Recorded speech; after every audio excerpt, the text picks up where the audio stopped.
Augusta's landfill director gets dumped on.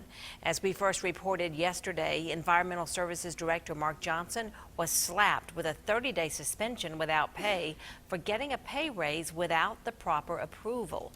Senior reporter George Eskola is live in our newsroom now. And George, Johnson's facing stiff punishment that he doesn't think he totally deserves. Commissioners lowered the boom over the $16,000 pay raise Johnson got last year. Johnson believes that when commissioners approved his department taking on more responsibilities, they also approved his pay raise. Now he's being disciplined, and it's costing him tens of thousands of dollars. Mark Johnson doesn't believe he made a mistake when it came to his pay raise, but it's going to be costly. The economic impact's about $38,000. That's because commissioners Tuesday voted to suspend Johnson 30 days without pay, rescind his $16,000 pay raise, and make him pay back the $12,000 he collected because he did not get the administrator's signature approving any pay increase. I was a little disappointed in the commission's approach. They held me responsible for other people's actions, and they didn't hold anybody else accountable.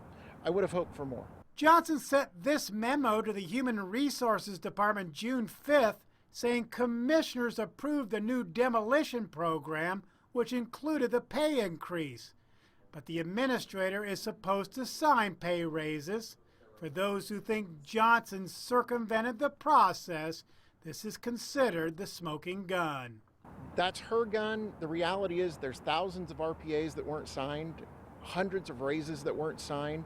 And so again, if we're talking about accountability, let's talk about it all. Last week, Johnson was just a vote away from being fired. For now, he's holding on to his job.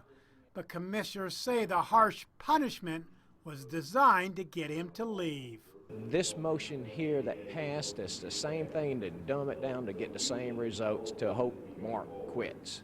Johnson hasn't quit but feels he's been unfairly targeted for a city raise process that terribly misfired.